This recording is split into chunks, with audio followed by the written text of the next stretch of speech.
Hi, good evening. Thanks for joining us. I don't know what time it actually is if you're watching this online. If you're watching it live, it's this evening. This week, we are continuing our walk through the silent years. Um, I think it's interesting about the silent years that people often just skip over it because in our Western Bible, it's the book of Malachi and a period, and then a few blank pages, and then we read New Testament, and we read it like it just carries on through the story. Um, Historically speaking, the book of Malachi not actually the last book written of the Old Testament, so there's quite a few more conversations that happen post Malachi, but pre uh, actually the book of Mark would be the earliest of the uh, Gospels. So, um, but anyway, we're talking through the silent years and the development of this new form of Judaism and this new worldview that has really influenced um, what has been happening. And so, the rise of Hellenism and the rise of synagogue we have covered, and this uh, group of people that are growing out of it, these different groups of people and the different responses to Hellenism. So, um, the last couple of weeks, hi, the last couple of weeks, we have covered the responses of Hellenism of the Herodians and the Sadducees. And here's my beautiful wife and helper here. Um, the last couple weeks we've covered the Herodians and the Sadducees. Um, what is if you had to kind of boil it down? What's the thing that the Herodians and the Sadducees had in common? How did they relate to Hellenism? The Herodians and the Sadducees. Uh, well, they were benefiting from it. So, how did they feel about Hellenism? Oh, what like their viewpoint on it? Yes, They both really enjoyed it. they really would be the people who embraced it, right? Yeah, embrace. That's a good word. Yeah. And what we're looking at is the group that is almost the polar opposite of these, the Essenes. The Essenes would be these. Um, History debates this. Usually they have this big long debate, and then they come back and land back in the same place. And then it'll be settled for several years. And then there'll be some other evidence, something else that comes up.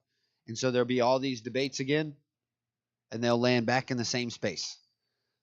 Overwhelmingly, we view and have historically viewed and understood Essenes to actually be priests. They're priests who went out into the desert.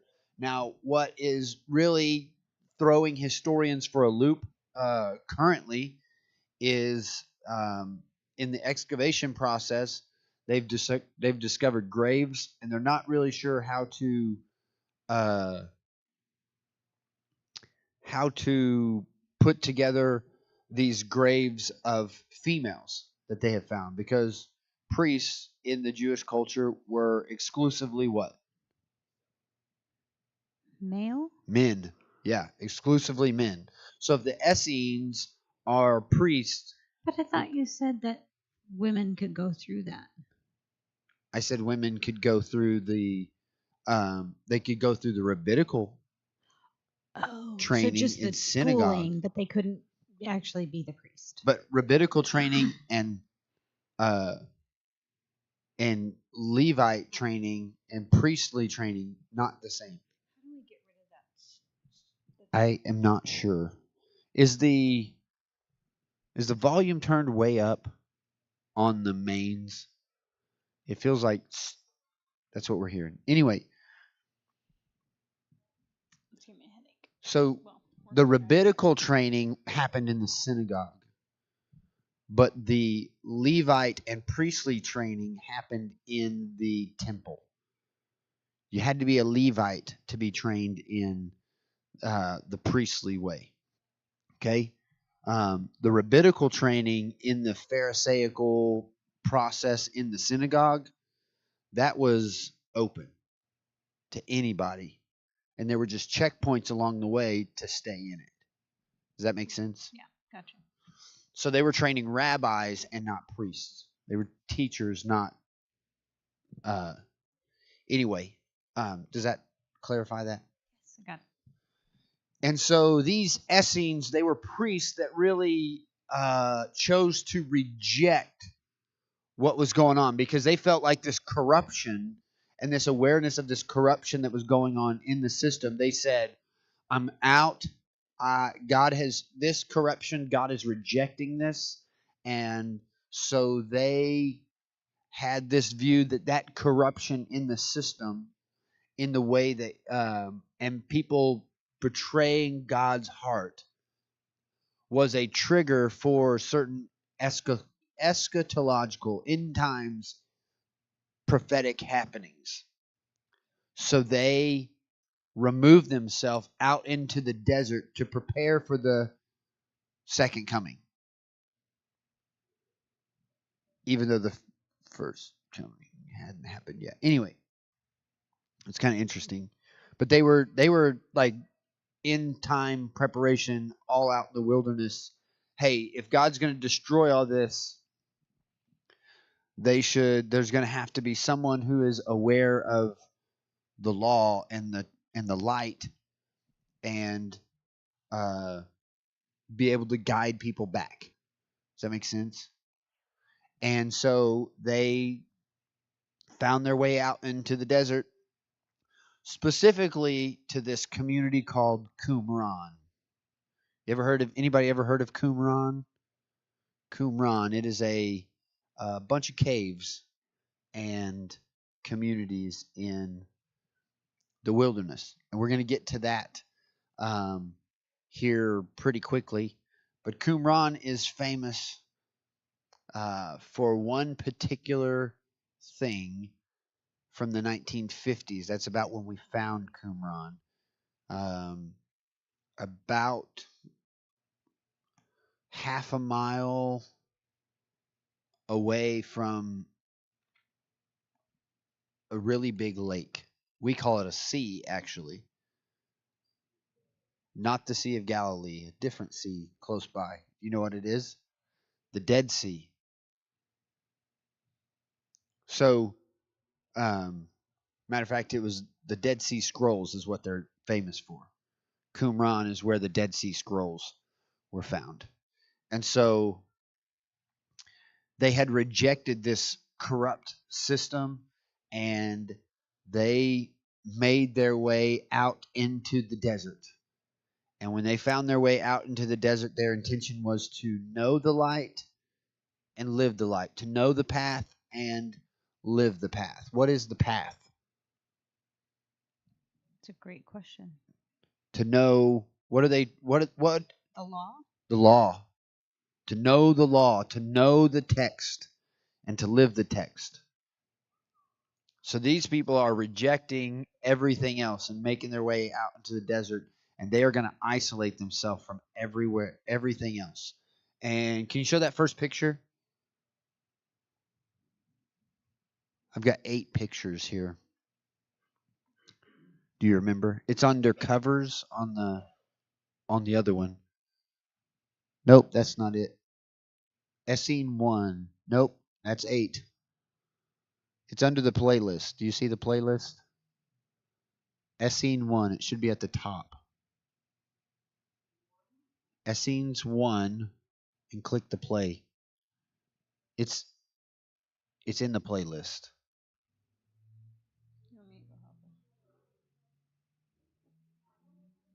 That's not it. I don't see it yet. You haven't changed the picture.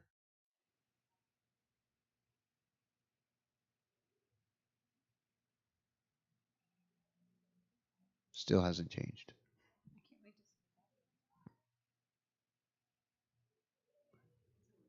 Yeah, on where you would select a song, the top one says Essene 1. So you should click on it, and the picture will have a play button. There it is. This is Qumran. That particular hole in the wall over there. They lived in there. Yeah. That's Cave 19.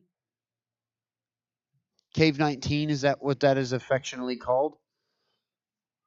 Well, it wasn't built up that much before. Sediment builds over time. But in Cave 19 there, they found quite a few, actually found quite a few of scrolls, of the Dead Sea Scrolls. That wasn't actually like the place where they found most of them. There was another place a couple miles away, a compound a couple miles away, and I think we have a picture of the kind of the entrance to this compound. The next picture, number 2. Can the online people see this picture right here? There we go. Is that number 2? Okay. So this is part of the compound. They have a bunch of these around. Well, what is that? Can you tell what that is? I mean, it looks like steps. It is steps. What do those steps go to? A water well? That would be. It wouldn't be a well. That's like the end Is that of their it. bath? Mm-hmm. That would be what type of bath? I don't remember what it's called, but they had a bunch of them. Mikveh. A mikveh. So this is a mikveh bath. Very fancy. Yes. How do they get their rocks to stick together? Plaster. How do they make that? Water and mud. You got a lot of salt water. Yeah. It's very rocky and Yeah. not the type of desert you would expect, right? It's very rocky desert, Instead like of we talked sandy? about. Like not a sand blowing around desert. It's a dry, rocky place. And so, they built these spades. This mikveh bath looks very similar in size and scope to the other ones, right? The ones that we've seen before. The only ones I've ever seen you drew on the board, so I'm not No, sure. didn't we look at the ones from the we didn't have the picture of the mikveh baths for the Those fancy houses. Sadducees. We saw a bunch of tile, but we didn't see. That was the Herodians, right? That Oh, we saw yeah. those. Yeah. But we didn't see. We didn't see. I didn't show pictures of the Sadducees mikvahs. This is about what those sizes were. Yeah. And the interestingly enough, it's just me. Sorry. All right, we're going back. In the Talmud, they had very exact measurements for these mikveh baths. Can you show the next one? In the what they did? In the Talmud, the law, their understanding, the rabbinical teaching around the law. This is another mikveh bath. This is very interesting. They didn't follow the Pharisaical Talmud teaching around mikveh. It was a little bit different for them. Show that next one. You have to climb on an awful lot of rocks to get to the smooth stuff. Yeah. That one's cool. That's awfully deep, though. That's a gigantic mikveh, isn't it? Yeah, it is. That's a swimming pool. This is, you How'd they can make tell. Concrete. This is, yeah, it's plaster. It How do they looks do like that? it's, but, How'd they shape it so well? right? I don't even know how to do that without machines and Yeah. concrete mix Right. right now. I could probably look it up on YouTube, but So these people were like super committed. This is an interesting thing because I said that they weren't they didn't have the Pharisaical view of mikveh. Mikveh had to be mikveh was very specific in size and scope in the Pharisaical way, and the Sadducees and the Herodians, same thing. All the baths that they had, they were all to exact specifications in size what were they and filled shape. with? Huh? Water. Salt water? No. We're gonna get to that in a minute. Oh, okay. Because I was thinking that it would just go into the ground and be like a well, but it's just going into the ground. It's a pool. Just a rock thing. Yeah, it's a pool. So They were super committed to the translation of the text. They wanted to know the text, know the law, and live it out. And they were so committed to being separated and being God's people that they went out into the desert and they were committed. We're going to translate the text. And we have evidence of this through the Dead Sea Scrolls. And this is how they did it. It was a 4-person process. It was a 4-person process. There was a person who read the text or quoted the text, and a person who verified that that is the word that was used. And then there was a person who wrote down what was said, and then a person who verified that he wrote down what was said. Wow, lots of editors. So, in the beginning, Genesis chapter 1, verse 1, yes? Person would read, in. Person would look over his shoulder to what he was holding. Yep, that is the word in. That's how it's said. Person would write it down, in. Person would look over his shoulder. Yep, that's the word that was said. You think they did it word by word by word by word? They did. Not sentence by sentence? No, absolutely not. Here's why. The. Yep. Wrote it down. Yep. Beginning. That's the word. Beginning. That's the word. God. Everybody set everything down, got up, and went to a mikveh bath and washed. That would take forever. And then came back. And then they read the name of God again, verified the name of God, wrote the name God, verified the written name of God, then moved on. Every time they got to a version of the name for God, they stopped and washed to cleanse themselves. Years. Years they spent. Why did they do that? Because they were so committed to the law being communicated and prepared properly. Okay. Why did they feel like they had to wash?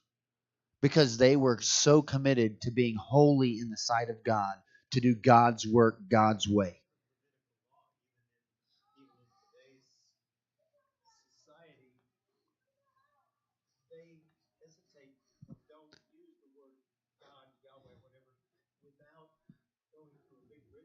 Yeah. Because they feel like they're profaning the name of God.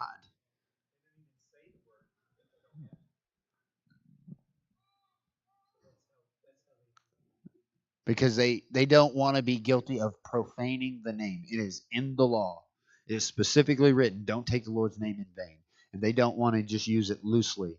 They want to be very reverent about the way that they use the word God. And for this group of people, super committed to being holy in the sight of God and being solely focused on, we want to know the text and live the text. We want to know the light and live the light. We want to know the path and live out the path, walk the path. And the only way to walk the path is God's call was to be holy, for he is holy. So when we get to the name of God and realize our lack of holiness, we have to run to the only place, the only tool he gave us to be washed clean and to be holy, and that's the mikveh bath.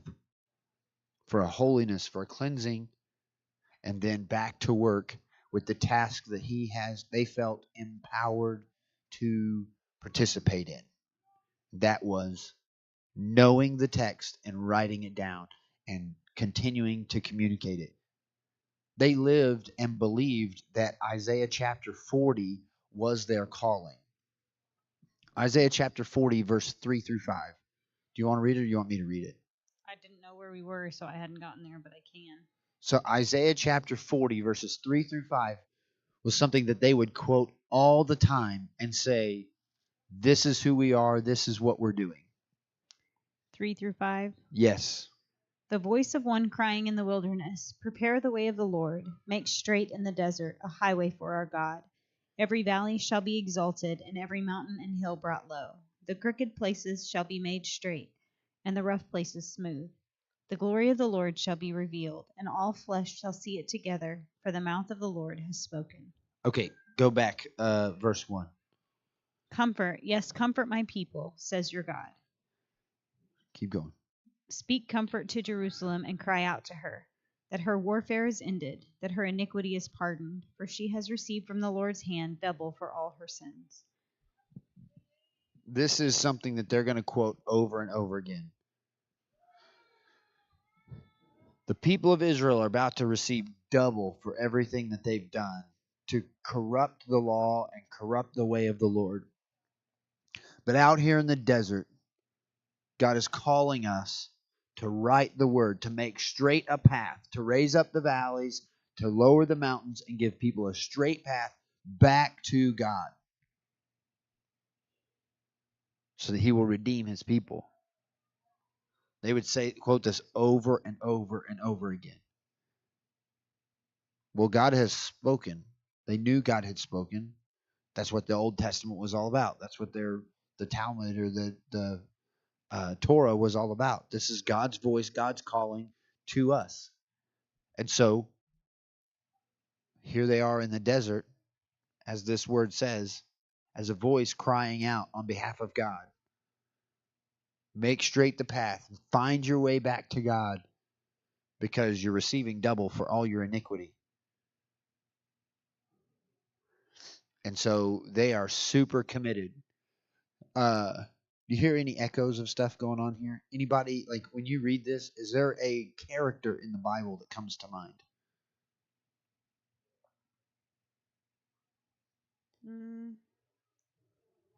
Not necessarily. What?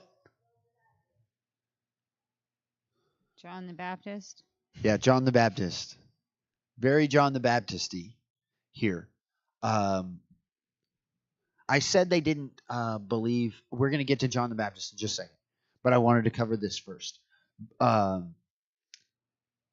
set the rocks perfectly. And they didn't believe in the baptism and the mikvah bath in the same way the Pharisees.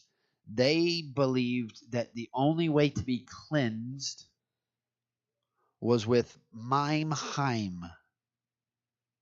Remember that word? No. Mimheim. We've covered it before.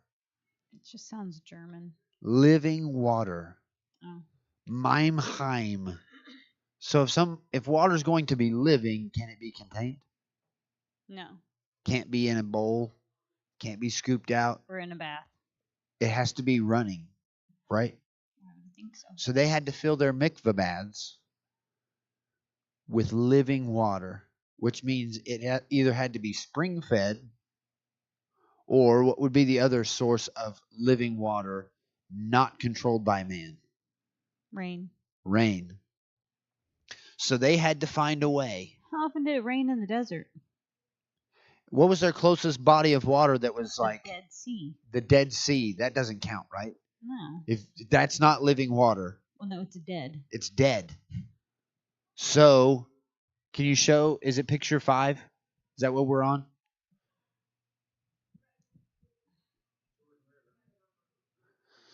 So the Jordan River was downhill from them. Do you think that was strategic? So what? Wait, no, it was downhill, so they were uphill. So they were uphill, so they couldn't get it up. They couldn't pump it up. That is so many rocks. This is That's a swimming pool. Part of their compound. That's not a mikvah bath. Oh. It's just a room where they would have done a lot of their translation in. Did they have roofs? Yeah, they had roofs. Made for sure. Of rock? Yeah. And so these caves were all built in this. This is actually a picture of where this would be a wadi. You remember a wadi? Where it would rain and come down these rocks and water would come down into this valley. And they built this system of canals through here. And go to the next picture. And in the bottom of where this washed out, they built a channel, a canal, out of plaster and raised rocks. And they funneled all the water that fell in this area down a canal. And they couldn't touch it with their own hands, but they could guide it to their mikvah baths. You have the next picture? There's a lot of things. There it is. You see that channel? It's almost, it's like 3 or 4 kilometers. They built this canal to carry water into their mikveh baths so that they could wash in Maimheim, living water. They were incredibly devoted, almost like doomsday preppers in preparation of like Y2K. They were preparing for the end times. They were preparing for God to come back and bring judgment. And while they were preparing, they were going to write the law as many times as possible, write the Old Testament, the communications of God as many times as possible so that it would survive. At some point, these people are going to be coming, looking for the way of the Lord, and they need to be able to find it and read it and have no mistake. So it's because of the Dead Sea Scrolls and their commitment in this way that we found after 2,000 years, when we stumbled across these things, that our Old Testament is so accurate that there's less than 2% variation. That's not much at all. Less than 2% variation in all the manuscripts, all the over 27,000 manuscripts and manuscript partials of the Old Testament, less than 2% variation in it. And it was all confirmed by this finding of this community of Qumran where the Dead Sea Scrolls were. And we said that it sounded very John the Baptist-y, this Isaiah 40. Well, we have clear indication that this one of the priests who would have been Essene bent would be Zechariah. Zechariah is the father of John the Baptist. But we also know that Zechariah performed his priestly duties. So many of these priests removed themselves and lived specifically out in these Essene compounds like Qumran. Zechariah, on the other hand, did not come out to this space and live, but he lived in the community. He lived in Jerusalem and served in temple. But that is John the Baptist's dad, yes. But most historians believe that Zechariah, once his son grew to a point and they committed him and made a Nazirite vow, probably around 3 or 4 years old, that they brought him out into this community to be raised. So maybe that's why he lived on locusts and honey and was all by himself all the time. Where he was raised I on always thought it was so locusts weird and that honey he was just out in the wilderness, in the like, desert. why would he, knowing who his parents were, why would he, or what little I knew about his parents? Yeah, They were not out in the middle of nowhere. correct. Like, I thought maybe it was like an Esau situation where he just liked to be outside. No. He would have been raised in Qumran. He would have been raised there, being educated. Now he did definitely operate as an Essene, but a little bit different, because he was out in public. He was publicly baptizing people, but he clearly wasn't like the Pharisees, because he was baptizing people where? Just in random bodies of water. The One Jordan River, specifically, right? in the Jordan River. Can you take this to the next picture? All right. This is down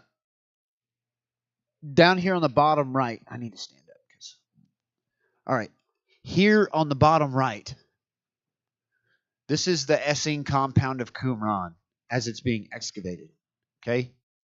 Then we see this big grouping of trees, that green right in the middle of the picture. Now, up in the distance, there's a grouping of green as it stretches across the top of that picture, across the landscape. That top row of green is the lining of the Jordan River, where the Jordan River dumps into the Dead Sea.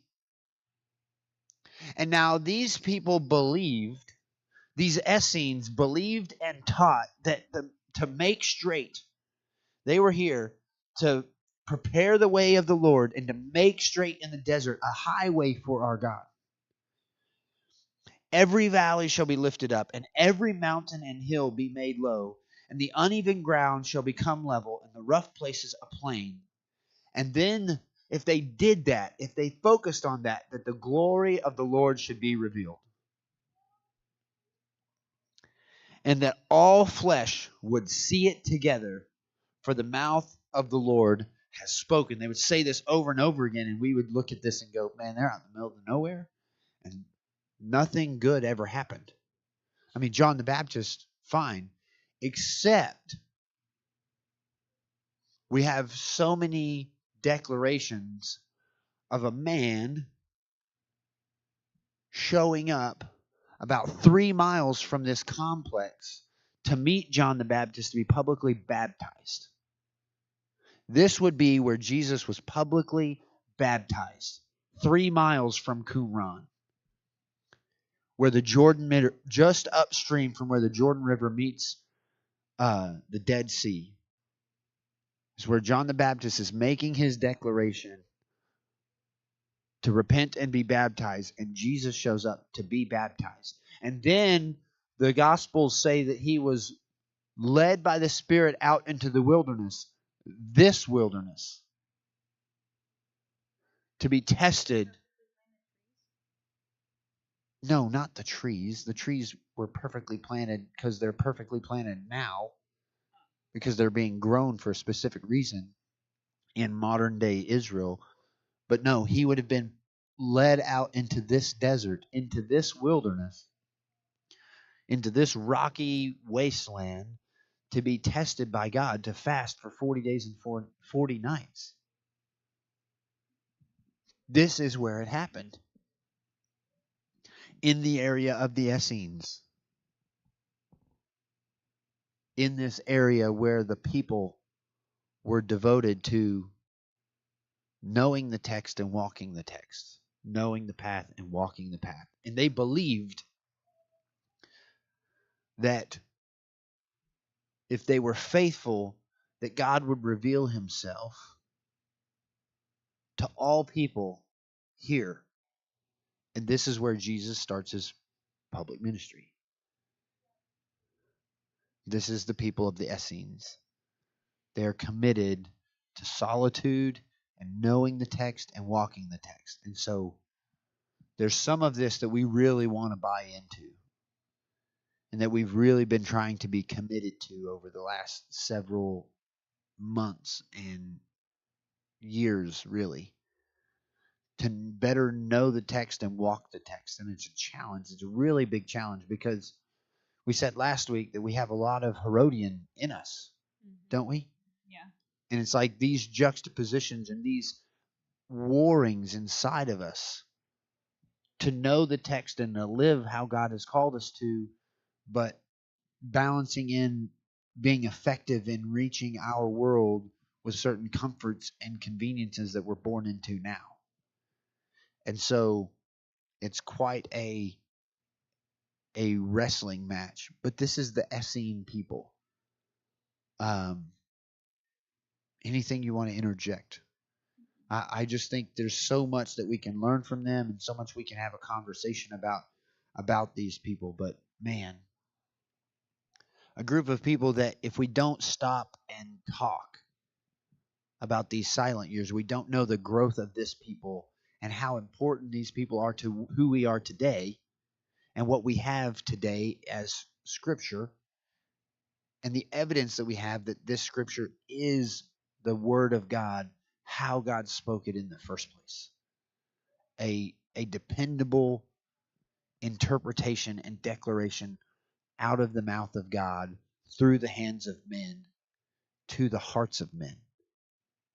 And it's so important that we don't just throw that out and go, well, we're waiting on the New Testament, because without these people, we never got there. So, so powerful and so good. Come and join us. We're going to have some more time for discussion, but man, this is really, really challenging and good stuff. So Come and join